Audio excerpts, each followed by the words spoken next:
తెలంగాణ జనసమితి మంచిర్యాల జిల్లా ప్లీనరీ సమావేశంలో ప్రొఫెసర్ కోదండరాం పాల్గొన్నారు. తెలంగాణ జనసమితి పార్టీ ఆవిర్భావం నాటి నుంచి మంచిర్యాల జిల్లా ప్రజల సమస్యలు గుర్తించి వారి పరిష్కారానికి కట్టుబడి మంచిర్యాల జిల్లా కమిటీ పోరాటం చేస్తుందన్నారు. సింగరేణి ప్రైవేటీకరణ తీవ్రంగా వ్యతిరేకిస్తూ కార్మికుల పక్షాన నిలబడి తెలంగాణ జనసమితి జిల్లా కమిటీ పోరాటం చేస్తుందని చెప్పారు. సామాజిక తెలంగాణ నిర్మాణంలో బీసీ రిజర్వేషన్ ఒక కీలక అడుగని ప్రొఫెసర్ కోదండరాం తెలిపారు.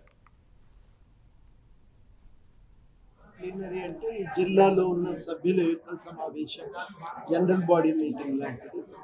ఈ సమావేశంలో జిల్లా ఎదుర్కొంటున్న సమస్యల గురించి, ప్రత్యేకించి కొత్త బొగ్గు గనులు మనకు రావటం లేదు.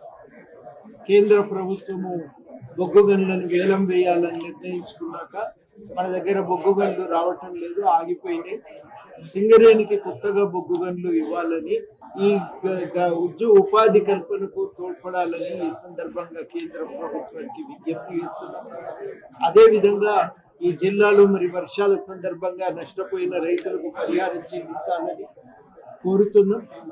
జిల్లా ఇవాళ మనకు ప్రప్రథమంగా మరి రాష్ట్ర ప్రభుత్వం ఇచ్చిన తర్వాత మన అందరి కోరిక మేరకు వాళ్ళు 9 హెట్టిని నిర్మాణానికి అంగీకరించారు.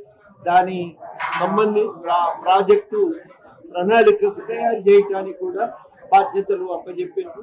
ఆ బిల్లులు ఇవాళ రాష్ట్రపతి దగ్గర పెండింగ్ లో ఉంది.